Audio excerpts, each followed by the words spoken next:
Hello and welcome to the lecture on fiscal policy. In this lecture, we are going to discuss meaning of fiscal policy, objectives of fiscal policy, automatic stabilizers versus discretionary stabilizers, fiscal policy instruments, types of fiscal policy, and limitations of fiscal policy. Fiscal policy is also called as public financing. So let's start with the meaning of fiscal policy. Fiscal policy refers to the use of government spending and taxation to influence the economy. So fiscal policy is a tool used by central government in managing revenues and spendings for the benefit and growth of economy. So major revenues are taxation. Taxation can be direct tax, for example, income tax, and indirect tax, such as GST. And other taxes are union excise duty, corporate tax, and other penalties and fees are also revenue for the country. Borrowings is the major income for the country. Borrowing is also considered as income because money flows in.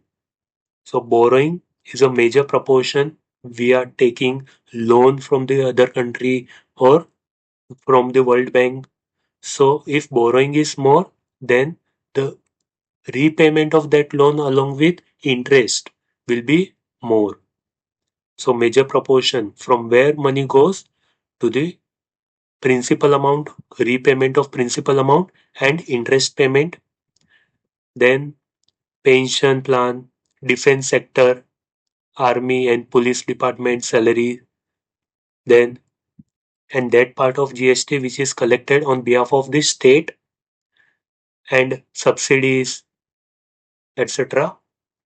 So major proportion of revenues are income tax, corporate tax, GST and others. And spending from where government uses the money is so it can be current expenditure means short term expenditure such as regular expenditure, capital expenditure, long term in nature, for example, investment in infrastructure, then transfer payment. Transfer payment means one-side payment, for example, donation or grant given to some other country, which doesn't contribute to the development of economy. So, from where money comes is a part of revenue, and where money goes will be our spendings. If revenue is equal to expenditure, it is a balanced budget. If revenue is less than expenditure, it is budget deficit. And if revenue is more than expenditure, we can say it is a surplus budget. Next, what are the objectives of fiscal policy? So, major objective is maintenance and achievement of full employment, maintenance of price stability, economic growth, faster economic growth or rapid economic growth, and equal distribution of income and wealth. We have already discussed about monetary policy. So objective of monetary policy is to reduce inflation or price stability. Same as monetary policy, the major primary objective of fiscal policy is rapid economic growth and full employment. Then price stability, income equality, and wealth equality will be our secondary objectives. Let's start with automatic stabilizer versus discretionary stabilizers. Automatic stabilizer is also called as non-discretionary stabilizer. So what is automatic stabilizer? Government need not make any change in fiscal policy. The market stabilizes automatically. Fiscal policy is framed in such a way that economic challenges get solved automatically. For example, introduction of taxation, like personal tax and corporate tax. If income increases, payment of tax will be increased. Therefore, it is called as automatic stabilizer.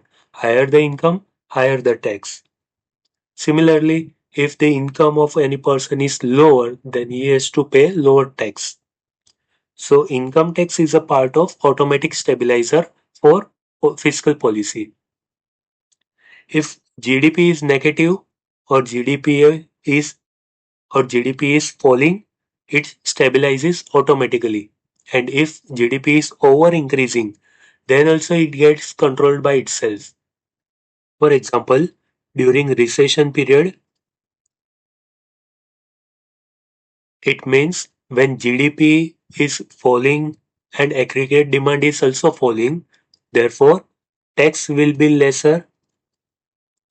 If people has to pay less tax, then there will be more disposable income.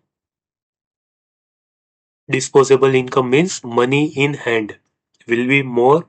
If there is more income and more savings, then there will be more demand for the product. If there is more demand, then production will be more. Ultimately, GDP will be increased. And if more demand, it means more production and more employment. So if employment increases, then national income increases. Automatically, this represents economic growth. Similarly, during the period of inflation, it means the price of goods and services has already been increased. So to reduce, government introduces new taxes, or we can say government increases the tax. If there is more tax, then lesser disposable income, there will be less demand. If there is less demand, then producer has to sell goods at lower price.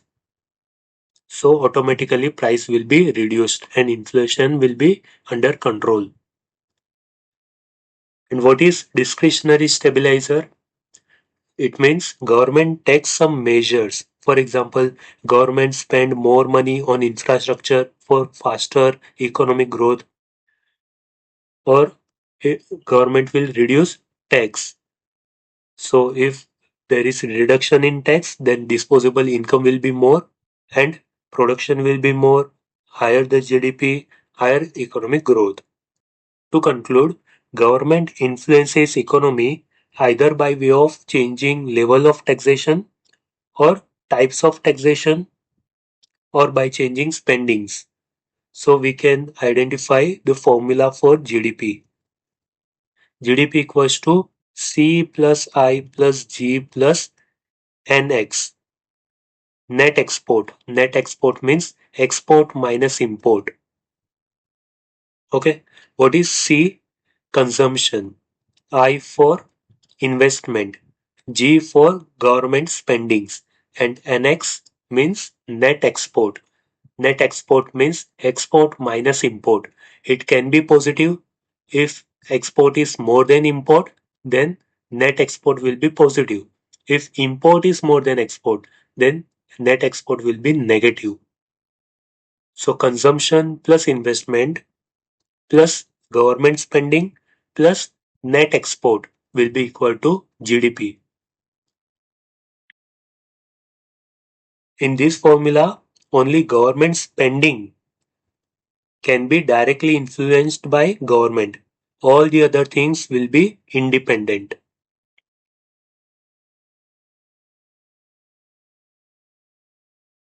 Let's start with instruments or tools of fiscal policy.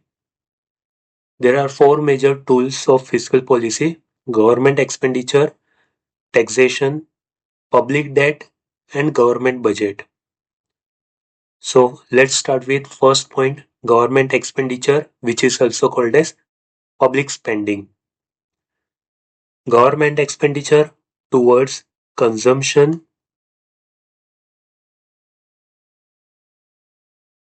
investment, and transfer payment. Consumption means revenue expenditure or current expenditure, which is regular in nature. Capital expenditure, for example, investment in infrastructure project, long-term in nature, whereas revenue expenditures are short-term in nature. Investment or capital expenditure, long-term in nature, and transfer payment. It means one-side payment. One-sided payment does not contribute to GDP. For example, subsidies given or donation given. If revenue is equal to expenditure, we call it as balanced budget.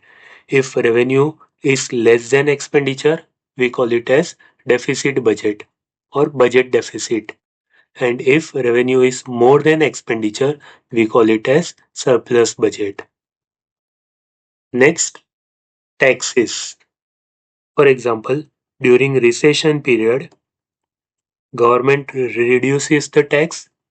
If tax is less, then disposable income will be more. Disposable income means savings. If more income available with the public, then they will spend more, they will demand more. More demand requires more production.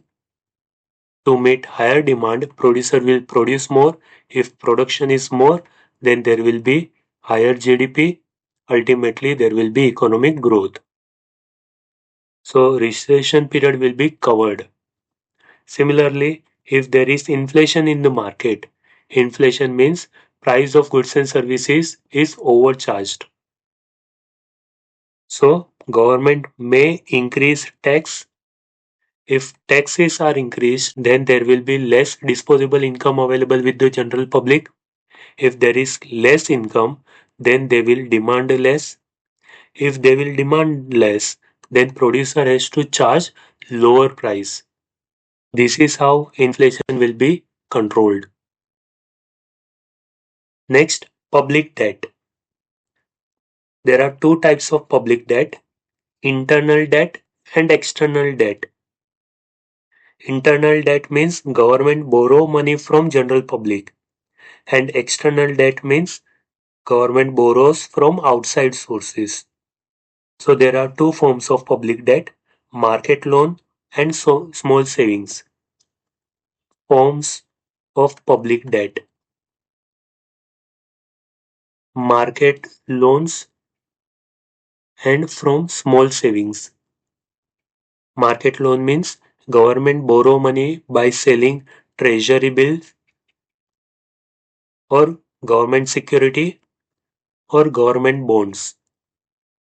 Treasury bill is short term in nature, while government security and government bonds both are long term. And what is small saving? So small savings scheme such as National Savings Scheme or National Savings Certificate.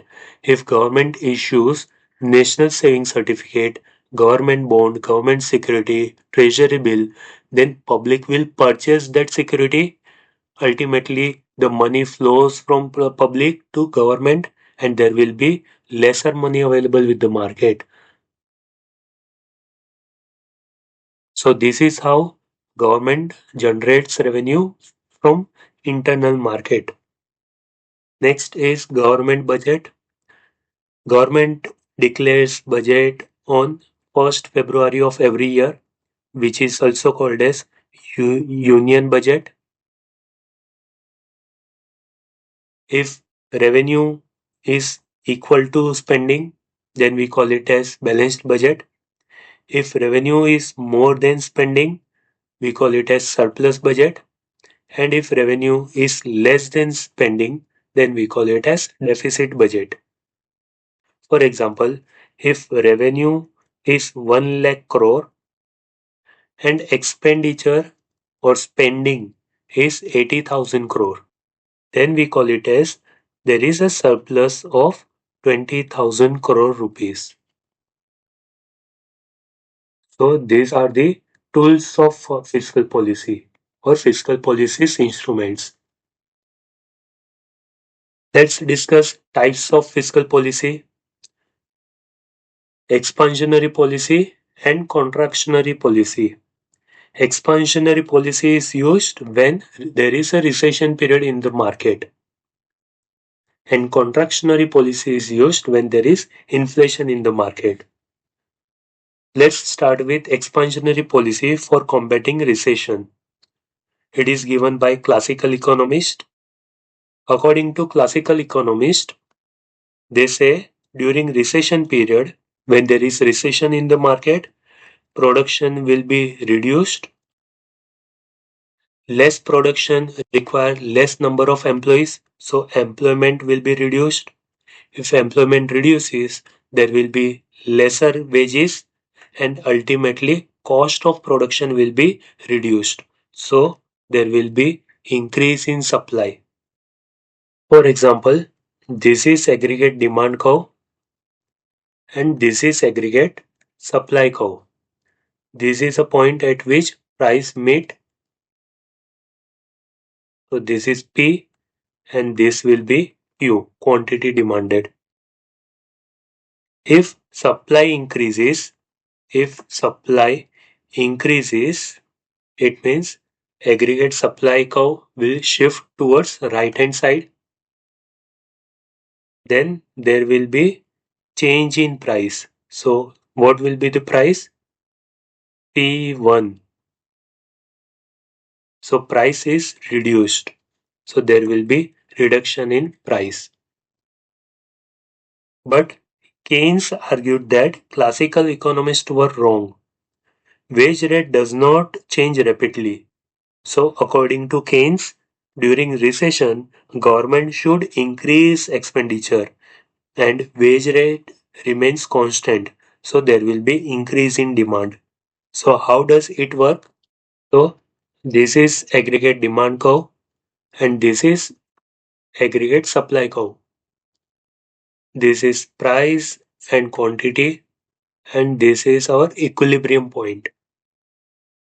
If aggregate demand increases, it means demand curve will shift towards right hand side or upper side and supply will remain constant. So this will be the new equilibrium point, hence price increases.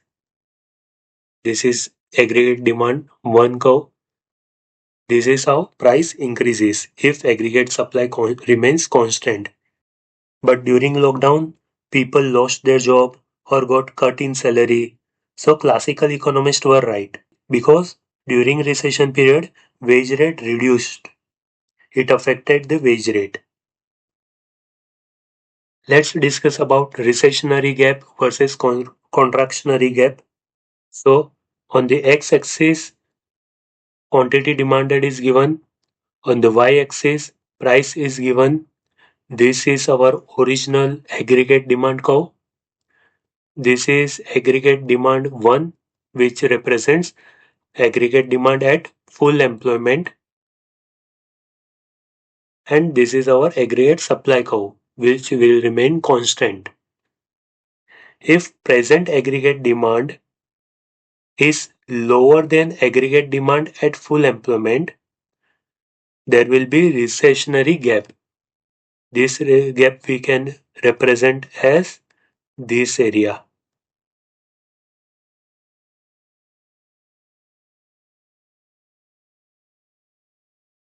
This area is called as recessionary gap. And if aggregate demand is more than aggregate demand at full employment, then there will be contractionary gap.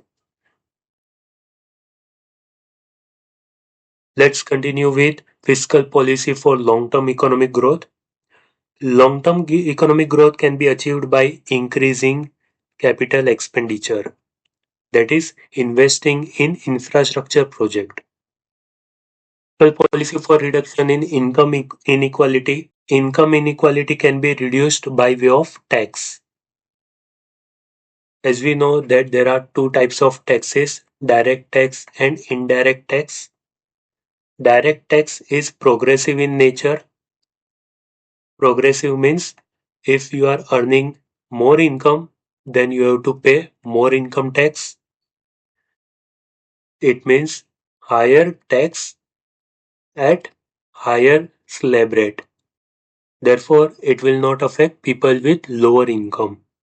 On the contrary, indirect tax such as GST is a regressive in nature. It means everyone has to pay same amount of tax, and government can reduce income inequality by way of increasing tax on luxury goods, so that if you spend more, then you have to pay more tax. So this is how government collect money from rich people and distribute towards economically weaker section of society. Let's discuss limitations of fiscal policy. First point, existence of different types of lags. Lags means delays. So there are four types of delays: recognition lag, decision lag, implementation lag, effectiveness lag. It means when inflation is going on in the economy, government doesn't even recognize it. If they recognize it, then there is delay in decision making. If they take decision, then there will be delay in implementation. And if they implement, then impact will be delayed. So effectiveness means impact, the outcome of the decision. Next is wrong timing. Say for example, if there is inflation going on in the economy, inflation means when price is too high and government need to reduce the price of goods and services in the market. So government will increase the tax. If they increase tax, the disposable income will be lower, people will demand less, and hence producer will sell goods and services at lower price. So how it can be met? Inflation in the economy. So government has to increase the tax, but at the time of introduction of new tax or increase in tax, inflation period gets automatically over and recession period starts. So it will hurt more. Next is rigid policy. Sometimes economy require immediate action, but immediate change in policy may not be possible. Next, difficult to reduce government expenditure. It is not possible to reduce pension amount or reduction in salary of defense personnel. So it is difficult to reduce government expenditure. Next is perpetual burden. Perpetual means lifelong burden. At the government security, but at the time of maturity, it will create problem because at the time of maturity, the government require huge amount of money. And the last point is crowding out. When government require money, they borrow huge amount from market. So there will be no loan available with general public. So general public crowded out. For example, government distributes laptop among student. So laptop manufacturing company will be crowded out. So crowded out means taking away from market.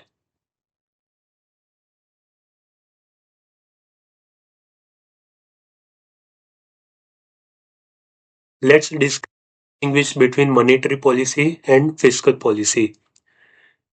So let's start with the meaning of monetary policy. Monetary policy is introduced to regulate money supply in the economy, and fiscal policy is introduced by central government to manage tax revenue and public expenditure for the betterment of economy. Monetary policy is managed by central bank. In India, RBI is a central bank, and fiscal policy is managed by central government. What measures they introduce?